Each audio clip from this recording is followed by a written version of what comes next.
तो आदाब, नमस्कार, गुड इवनिंग, सत श्री अकाल। एक बार फिर आप तमाम लोगों का स्वागत है क्राइम तक की कहानी के इस एपिसोड में। उम्मीद है पूरी फैमिली अच्छी होगी, अपना ख्याल रख रही होगी। आज की कहानी सुनाऊं उससे पहले एक झकझोर देने वाली छोटी सी कहानी आपको सुनाता हूं, और बेहद अफसोसनाक एक कहानी। अगर किसी इंसान के घर में या दिल में खौफ भर जाए, डर लगने लगे, तो उसका क्या अंजाम होता है। और कई बार ऐसी चीज़ें जो हद से ज़्यादा जाकर एक्सट्रीम तक कोई अगर सोचने लगता है। 2020 में कोरोना आया, ये हम सब जानते हैं। इसी कोरोना के दौरान जब इस देश में लॉकडाउन लगा, तो जब पहली बार कोरोना आया, मुझे मालूम है हर शख्स डरा हुआ था, क्योंकि चीन से बहुत सारी ऐसी तस्वीरें आई थी जिसको देखकर डर लगता था कि लोगों को घरों में कैद कर दिया जाता है, कोरोना एक दूसरे में बहुत तेज़ी से फैलता है, सोशल डिस्टेंसिंग, मास्क ज़रूरी, 2 गज़ की दूरी, ये सारी चीज़ें थी और सब लोग फॉलो कर रहे थे। और मुझे याद है उस वक्त अगर एक को कोरोना हो जाता था, और जब अलग अलग उस शहर के जो भी निगम के लोग हैं, जैसे दिल्ली में एमसीडी है, तो उसके घर के बाहर एक पोस्टर चिपका कर चले जाते थे कि यहाँ पे कोविड पॉजिटिव ये पेशेंट हैं।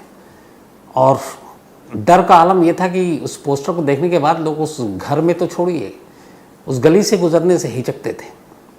बहुत सारे लोग तो देखने आते थे कि कैसा पोस्टर, उसमें क्या लिखा होता, उसका मजमून क्या है। तो ये खौफ का आलम था उस वक्त।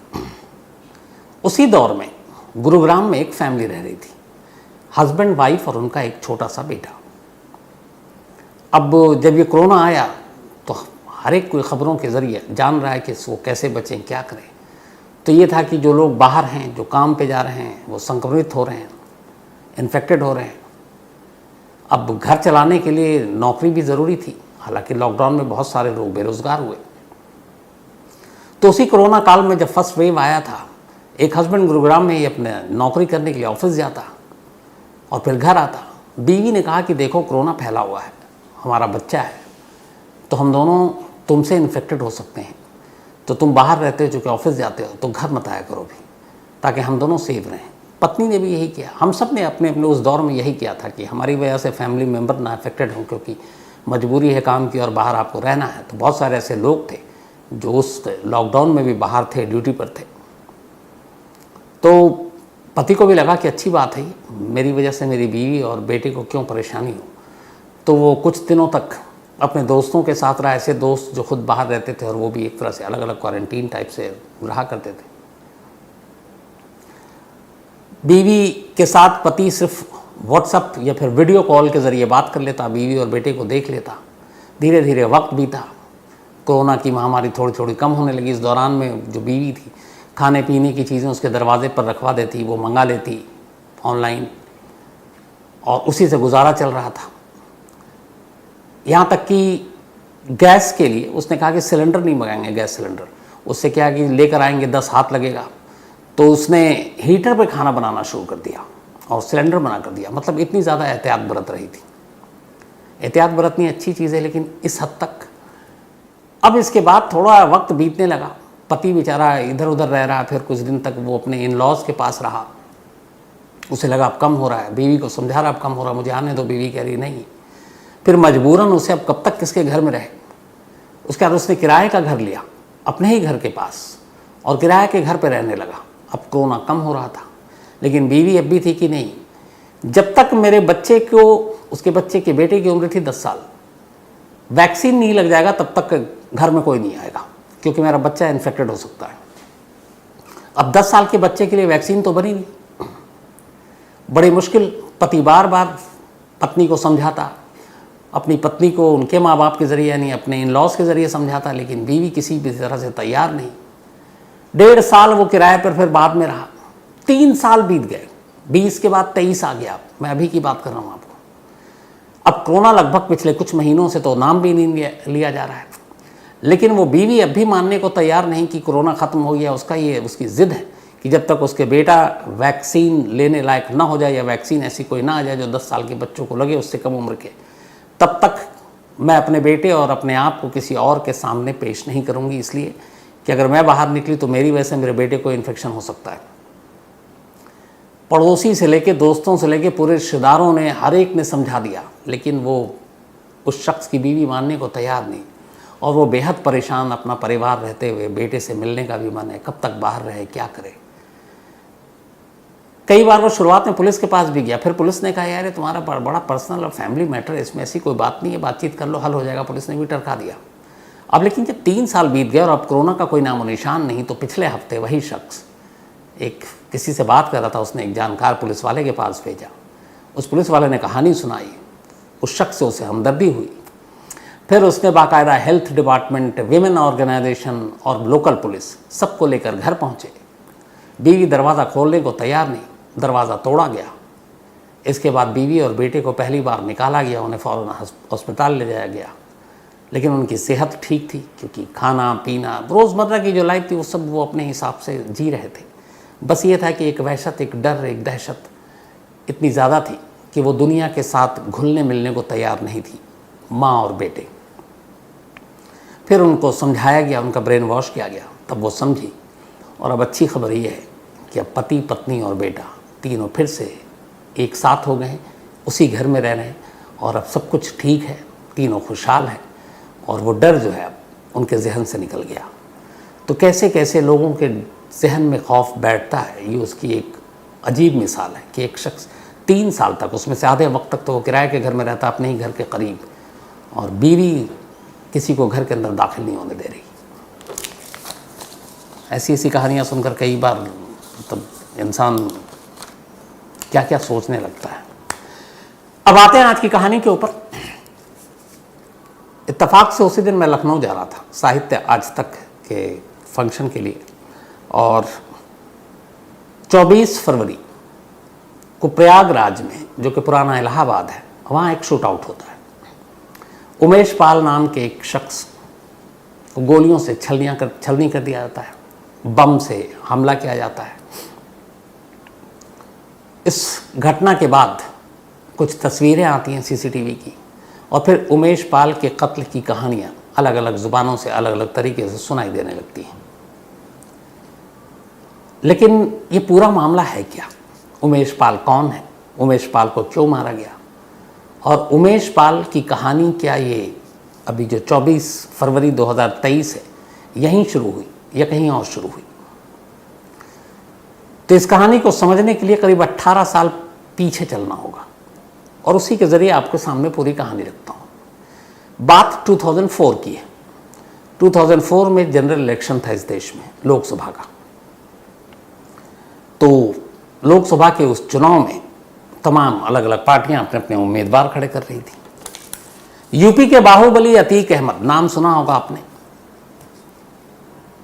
उस वक्त इलाहाबाद पश्चिमी सीट से एमएलए हुआ करता था, विधायक। और जब लोकसभा का चुनाव आया तो अतीक अहमद की दहशत, इलाके में दबदबा, बाहुबली वैसे ही, कदकाठी से भी बाहुबली। तो फिर समाजवादी पार्टी ने कहा कि अब ये उम्मीदवार दमदार है, इसको लोकसभा का चुनाव लड़ाते हैं, और इसके बाद फूलपुर लोकसभा सीट से अतीक अहमद को खड़ा कर दिया गया। अब अतीक अहमद फूलपुर लोकसभा सीट से चुनाव लड़ता है और इत्तेफाक से वो चुनाव जीत जाता है। अब अतीक अहमद माननीय विधायक से माननीय सांसद बन चुका था। अब फूलपुर से जब वो लोकसभा का चुनाव जीता तो अब तक उससे पहले इलाहाबाद पश्चिमी सीट से वो विधायक। तो अब दोनों सीट तो आप रख नहीं सकते, या तो आप राज्य की विधानसभा में बैठिए या फिर लोकसभा में दिल्ली जाइए। अब लोकसभा का वजन ज़्यादा है इसलिए अतीक अहमद को उस इलाहाबाद पश्चिमी सीट से इस्तीफा देना पड़ा। अब वो सीट खाली हो गई। अब उस सीट पे किसी और को लड़ना था। हर एक कोई मान के चल रहा था अतीक अहमद की सीट है, उसी का कोई परिवार का लड़ेगा। तो अब उस सीट से बाद में समाजवादी पार्टी ने अतीक अहमद के भाई अशरफ को टिकट दे दिया। अब अशरफ चुनाव लड़ रहे। उधर उसी सीट से बहुजन समाज पार्टी यानी कि मायावती की पार्टी ने राजू पाल नाम के एक शख्स को टिकट दे दिया। अब राजू पाल अतीक अहमद के भाई अशरफ के सामने चुनावी मैदान में चुनाव हुआ। हर एक मान के चल रहा था कि अतीक अहमद का भाई दबदबा इतना जीत जाएगा, लेकिन नतीजे ने हर एक को हैरान कर दिया। जब चुनावी नतीजा आया तो पता चला कि राजू पाल, एक गुमनाम शख्स, उसने अतीक अहमद जैसे दबंग के भाई अशरफ को हरा दिया। और यहीं से एक दुश्मनी की कहानी शुरू होती है। इस चुनाव में हार का मतलब है कि अतीक अहमद की साख पर, उसकी दबंगई पर, उसका जो इलाके में दबदबा था, उस पर एक बहुत बड़ा डेंट पड़ा। उसे लगा कि ये क्या हो गया। एक आम शख्स ने आकर, और अतीक अहमद का लड़ बेशक भाई रहा था, पर दुनिया जानती थी कि अतीक अहमद का चुनाव, तो उसकी भाई की हार का मतलब अतीक अहमद की हार। ये बात अतीक अहमद पचा नहीं पाए। अब इधर राजू पाल नया विधायक बनने से करीब 13 दिन पहले राजू पाल ने शादी की थी, और उसके बाद विधायक। उधर जीतने के बाद अब अतीक अहमद कहते हैं कि इस बात को भुला नहीं पाया। और फिर तभी तारीख आती है 25 जनवरी 2005, 25 फेब 2005। दोपहर के करीब 3 बजे थे। अपनी कॉन्स्टिट्यूंसी में ही राजू पाल, एक परिचित जिसकी मौत हो गई थी, उसकी मौत पर हमदर्दी जताने के लिए वो एक अस्पताल के मुर्दाघर में पहुंचा। राजू पाल के साथ 2 गाड़ियों का काफिला था। राजू पाल को ये भी पता था कि अतीक अहमद चुनाव के बाद से उसके पीछे पड़ा, तो सुरक्षा भी थी। और वो अस्पताल पहुंचा उस मुर्दाघर में। मुर्दाघर से मिलने के बाद वो वापस अपने घर लौट रहा था, लेकिन जैसे ही लौटा, रास्ते में दोनों गाड़ियों को घेर कर फिल्मी स्टाइल में चौराहे पर अंधाधुंध गोलियां चलानी शुरू कर दी गई। इस शूटआउट में राजू पाल और उनके 2 साथी मौके पर ही मारे गए। थोड़ी देर के बाद यह खबर पूरे इलाके में फैल गई। मायावती उस वक्त बहुत ताकतवर भी थी, तो जब ये बात फैली, और चूंकि एक सिटिंग एमएलए, उसका कत्ल हुआ, हंगामा हो गया। इसके बाद लोग नाराज़ हुए, ट्रैफिक जाम कर दिया गया। पुलिस की लापरवाही पर लोग गुस्सा ज़्यादा थे। एक चौकी में आग लगा दी गई, गाड़ियों में पुलिस की आग लगा दी गई। पूरे शहर में लॉ एंड ऑर्डर की अजीब सिचुएशन थी, और ये सब कुछ होता रहा। ट्रैफिक, शहर जाम, तमाम फोर्स भेजे गए। और फिर उसके बाद राजू पाल की वाइफ ने, पूजा पाल, उन्होंने पुलिस में एक कंप्लेंट लिखाई। इस कंप्लेंट में उन्होंने राजू पाल के कत्ल के लिए अतीक अहमद, उसके भाई और 9 और लोगों को नामजद किया। इसके बाद पुलिस ने मामले की जांच शुरू की। अब अतीक अहमद भाई का नाम, लोगों का नाम, और यूपी पुलिस, मामले की सुनवाई शुरू होती है। पुलिस अपनी तफ्तीश करती है, लेकिन राजू पाल का परिवार चाहता था कि इस मामले की जांच सीबीआई करे, क्योंकि यूपी पुलिस पर उन्हें भरोसा नहीं था। उनकी पत्नी ने लिखकर भी दिया, लेकिन बात मानी नहीं गई और यूपी पुलिस जांच करती रही। अप्रैल 2005 में यूपी पुलिस ने अतीक अहमद, अशरफ, उनके भाई और 11 और लोगों के खिलाफ पूरा केस तैयार किया और चार्जशीट दाखिल कर दी। लेकिन इस चार्जशीट और केस को लेकर अब भी परिवार अपनी मांग पे अड़ा हुआ था कि हम यूपी पुलिस नहीं, सीबीआई से मामले की जांच चाहते हैं। तब परिवार को थोड़ा सा तसल्ली देने के लिए फिर लोकल पुलिस से लेकर इस मामले की जांच यूपी की सीबीसीआईडी को सौंप दी गई, एक तरह की क्राइम ब्रांच। और सीबीसीआईडी उस मामले में उस वक्त बड़ी बदनाम थी कि अगर किसी केस को ठंडे बस्ते में डलवाना हो तो सीबीसीआईडी को दे दो। आजकल यही काम अपने देश की सीबीआई कर रही है कि अगर किसी केस को ठंडे बस्ते में डलवाना हो तो सीबीआई को दे दो। बहुत सारे केस हैं, आपको सुशांत सिंह राजपूत ताज़ा एग्जाम्पल है। तो उस वक्त यही सीबीसीआईडी के साथ था। तो सीबीसीआईडी ने भी इस मामले की तफ्तीश की, उसके बाद उन्होंने चार्जशीट दाखिल की। वक्त बीतता रहा, इधर परिवार लगातार गुहार करता रहा कि मामले की सीबीआई जांच सौंपी जाए। अब उमेश पाल, जो अभी 3 दिन पहले कत्ल हुआ, ये राजू पाल के बचपन का दोस्त था, और बचपन के दोस्त होने की वजह से राजू पाल की पत्नी पूजा पाल के पास भी आना जाना था, दोनों की दोस्ती थी। अपने दोस्त के कत्ल का बदला लेने के लिए राजू पाल भी उसकी पत्नी की मदद कर रहा था, लगातार अदालतों के चक्कर काट रहा था। केस सीबीआई को जो है इसके लिए सुप्रीम कोर्ट में भी अर्जी लगाई, और आखिरकार 22 जनवरी 2016 को सुप्रीम कोर्ट ने आदेश दिया कि इस मामले की जांच, राजू पाल के मर्डर के केस की जांच सीबीआई को सौंपी जाए। अब सीबीआई को केस सौंप दी गई। सीबीआई ने केस दर्ज किया नए सिरे से। अब सीबीआई ने भी वही किया, 16 में केस ट्रांसफ़र किया सुप्रीम कोर्ट के कहने पर। 5 साल बीत गए, 16 और 5 करीब 2021 आ गया। 21 के बाद 2022 में सीबीआई ने चार्जशीट दाखिल की 5 लोगों के खिलाफ, जिनमें अतीक अहमद भी है और अशरफ भी है। अब इसके बाद अभी तक इसका लेकिन फैसला नहीं आया। तो राजू पाल का कत्ल हुआ 2005 में, अब हमें 2023 में, आज तक निचली अदालत से इस केस का कोई फैसला नहीं आया। अब इस केस में लगातार राजू पाल के दोस्त उमेश पाल अपने दोस्त के हत्यारों को सज़ा दिलाने के लिए उसकी पत्नी के साथ मिलकर भाग दौड़ कर रहा है। कई जगह पर आया कि राजू पाल का जब कत्ल हुआ तब उमेश पाल मौके पर मौजूद और वो एक विटनेस है, लेकिन खुद पूजा पाल, राजू पाल की पत्नी, ने ये कहा और बयान दिया कोर्ट में कि वो विटनेस नहीं है इस केस का। लेकिन इसके बाद उमेश पाल को उठा लिया गया था, किडनैप हो गया, और कहते हैं कि इस किडनैपिंग में भी यही शायद धमकी थी कि इस केस में ज़्यादा पढ़ो नहीं। बाद में हालांकि वह छूट गया। वक्त बीतता रहा, ये चलता रहा। उधर बाद में राजू पाल की जगह पर बसपा ने उनकी बीवी पूजा पाल को टिकट दिया। पहले वो हार गई, फिर बाद में जीत गई। तो इस तरीके से सब कुछ चलता रहा। अब कभी करीब मतलब 2005 की बात है, 15 और 3 18 साल हो चुके। इस दौरान में 2019 में सुप्रीम कोर्ट के एक ऑर्डर पर अतीक अहमद को यूपी की जेल से निकालकर अहमदाबाद की साबरमती जेल भेज दिया गया ताकि वो जेल के अंदर अपनी हुकूमत ना चला सके यूपी में। तो पिछले 2019 से मतलब ये चौथा साल शुरू हो गया है। अतीक अहमद यूपी की अहमदाबाद के साबरमती जेल में है, वो गुजरात के, जबकि भाई अशरफ वो इस वक्त बरेली जेल में बंद है। अब इधर अचानक इसी लास्ट फ्राइडे को 24 फरवरी की दोपहर, बल्कि शाम का वक्त था, 6 बज रहे थे, राजू पाल का दोस्त उमेश पाल अदालत से लौट रहा था। अदालत से वो अपने घर लौट रहा था। उसकी जान को खतरा था, उसे 2 गनर भी दिया हुआ था यूपी पुलिस ने। तो ये गाड़ी से अपने अदालत से घर लौट रहा है।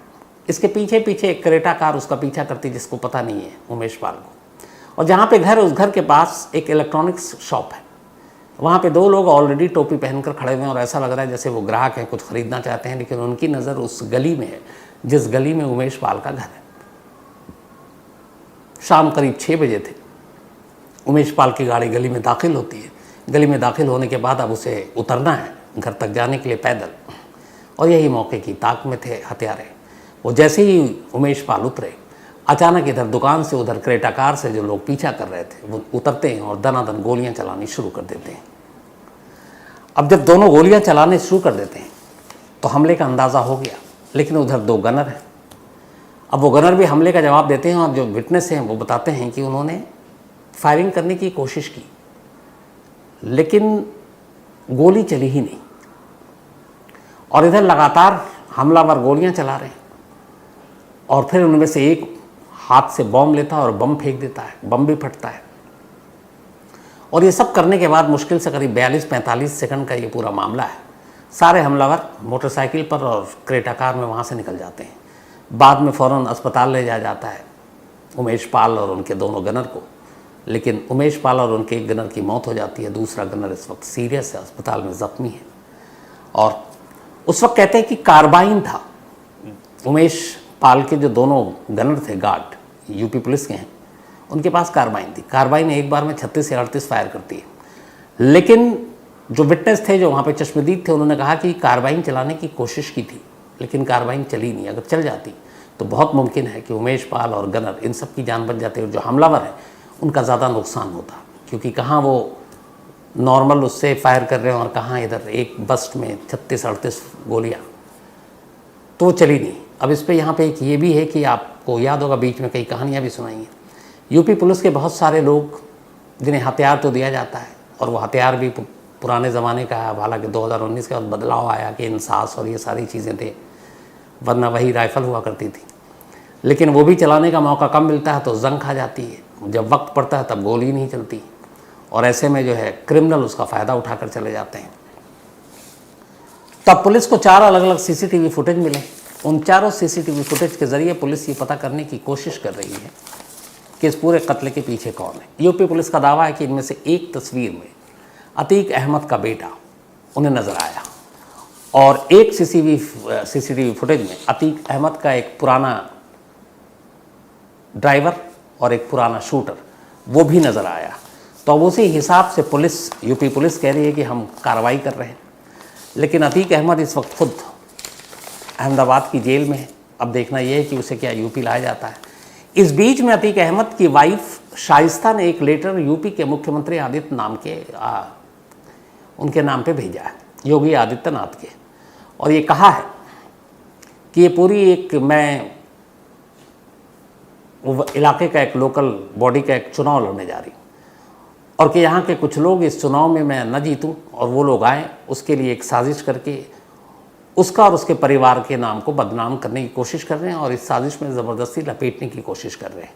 और कहना ये भी है कि जिस उमेश पाल को राजू पाल का चश्मदीद बताया जा रहा है तो वो कभी चश्मदीद नहीं रहा। वैसे रिकॉर्ड में भी ये है कि चश्मदीद नहीं है, लेकिन दूसरी तरफ जो यूपी पुलिस ने जिस तरीके से बताया है कि एक सीसीटीवी फुटेज में बाकायदा जो अतीक अहमद का एक बेटा नज़र आ रहा है, वो मौजूदगी, एक और जो ड्राइवर है पुराना उसकी मौजूदगी और एक शूटर की मौजूदगी, अगर ये तीनों यूपी पुलिस के दावे के हिसाब से वाकई सही है तो फिर इस बात में कोई शक और गुंजाइश नहीं रह जाती कि इसके पीछे अतीक अहमद के लोगों का हाथ है, क्योंकि सबूत कैमरे की ज़ुबानी सामने है। हालांकि अभी तक ऑफिशियल स्टेटमेंट यूपी पुलिस ने नहीं दिया, ऑफ द रिकॉर्ड वो बात कर रहे हैं। ऑफ द रिकॉर्ड मैंने भी 2-3 लोगों से बात की, सीनियर अफसर हैं वो तमाम, और उन्होंने ये कहा है कि नहीं, जो कैमरे में है वो अतीक अहमद का बेटा ही है। तो अगर वो इतने कॉन्फिडेंस से कह रहे हैं तो हमें मानना चाहिए, लेकिन यह है कि रिकॉर्ड पे देखता हूँ आज या कल भी वो आ जाए। इस मामले में 7 लोग हैं जो कैमरे में कैद हुए हैं। एक का इनकाउंटर हो चुका है और ये इनकाउंटर उस शख्स का हुआ है जो क्रेटा कार शूट आउट के दौरान चला रहा था, तो उसका इनकाउंटर हो चुका है। अब इसके अलावा 6 लोग हैं, उनमें से पुलिस का कहना है कि हमने 5 की शिनाख्त कर ली है और एक अभी तक पहचान में नहीं आया। तो इसमें से जो एक शख्स है, इस ड्राइवर जिसको क्रेटा चला रहा था, उसका नाम साबिर है, तो साबिर एनकाउंटर में मारा गया है। जो दूसरे शख्स की पहचान की है वो है गुड्डू मुस्लिम, जो अतीक अहमद का पुराना शूटर बताया जा रहा है, और इसी में से एक और है जो पुराना ड्राइवर, उसका नाम है साबिर। तो इन लोगों की पहचान की गई है और पुलिस का कहना है कि अब बहुत जल्द जो है वो बाकी लोगों की पहचान करेगी। और जो सीसीटीवी कैमरे में अतीक अहमद के बेटे के नाम की आ रही है बात की, मौके पर मौजूद कैमरे में कैद हो गया, अतीक अहमद के उस बेटे का नाम है असद। तो अपना देखना यह है कि ये लोग कब पकड़ाते हैं, इनकी गिरफ्तारी की खबर पहले आती है या फिर एनकाउंटर की खबर पहले आती है। ये सवाल मैंने सीधे पूछा आज 2 अफसरों से, तो उन्होंने इसका सीधा जवाब नहीं दिया, बस इतना कहा कि जो भी खबर होगी आपको पता चल जाएगी। एक ने तो बल्कि एक लाइन भी कही कि जितनी चाबी भरी राम ने उतना चले खिलौना। तो अब इस लाइन का क्या मतलब निकलता है ये आप लोग भी समझ लीजिए। तो फिलहाल कहानी में इतना ही, लेकिन कहानी ख़त्म करूं उससे पहले एक बहुत ज़रूरी बात, ख़ासतौर पर अपने तमाम लखनऊ के क्राइम तक फैमिली मेम्बर के लिए, जिस मोहब्बत प्यार से आप लोग मिले, और मैं माफ़ी मांगना चाहता हूँ, सॉरी बोलना चाहता हूँ कि बहुत सारे लोगों से शायद मेरी मुलाकात हुई नहीं, बहुत सारे लोग बहुत घंटों इंतज़ार किए और चले गए, अलग अलग जगह पे था, कई सारी चीज़ें थी। कुछ एक ख़ास तौर पर उन लोगों के लिए माफ़ी जिन्होंने कहा अगली बार बिना बाउंसर्स के मिलेंगे, वो मेरी जानकारी में भी नहीं था। लेकिन होता ही है कि जब ऐसी जगह पे होते हैं और बहुत भीड़ हो जाती है तो जो है कंपनी कुछ ऐसे बाउंसर्स लगा देती है ताकि आप वक्त पर अपने शो में दूसरी जगह पहुंच सके। तो सिर्फ उसकी वजह इतनी थी, लेकिन मैं हमेशा खुले में और खुले दिल से मिलने में यकीन करता हूँ। लेकिन जिस तरीके और जिस मोहब्बत से आप लोगों ने मुलाकात की, मिले, बहुत सारे लोगों ने बड़े बड़े खूबसूरत तोहफे दिए। हालांकि मैं तोहफे के सब खिलाफ रहता हूँ, लेकिन आपकी इस मोहब्बत के लिए शुक्रिया और इंतज़ार जो कराया उसके लिए माफ़ी। कुछ जो लोग मिले मुझे, और बहुत सारे लोगों के अगर नाम भूल जाऊँ तो माफ़ कीजिएगा। Husaid Siddiqui, thank you so much आपका। अनु, दिल से शुक्रिया। रितेश, शकुन जायसवाल, इसके अलावा रितेश भाई आपकी ज़बरदस्त वो स्केच आपने बनाई और दिल से शुक्रिया। और आपकी वाइफ, उनको इंतज़ार करना पड़ा और मुझे पता चला कि उनको कुछ एलर्जी भी है और उस वजह से उसके बावजूद वो खड़ी रही, तो उसके लिए सो सॉरी।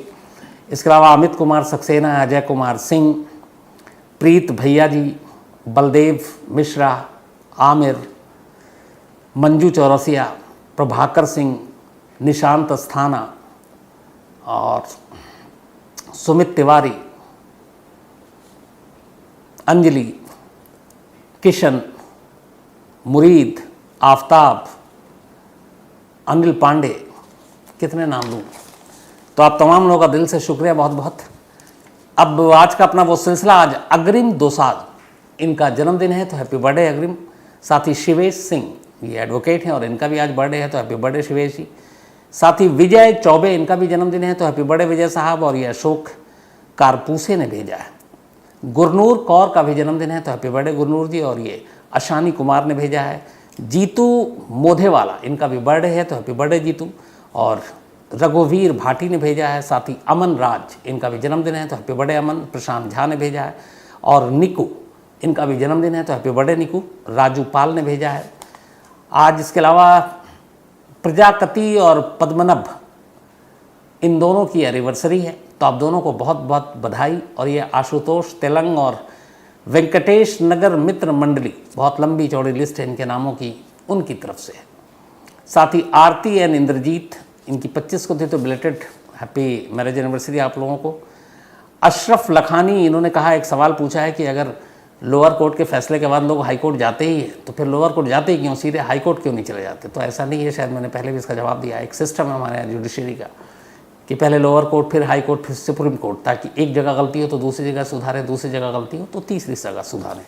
तो सीधे हाई कोर्ट में किसी केस की शुरुआत हो नहीं सकती। गौरव शर्मा ने कहानी की फरमाइश की है। Preeti Pooja, thank you so much, और पक्का आपसे मुलाकात भी होगी। साथ ही Vashu Rajput, thank you so much आपका, और सॉरी 2 दिन कहानी से गायब था।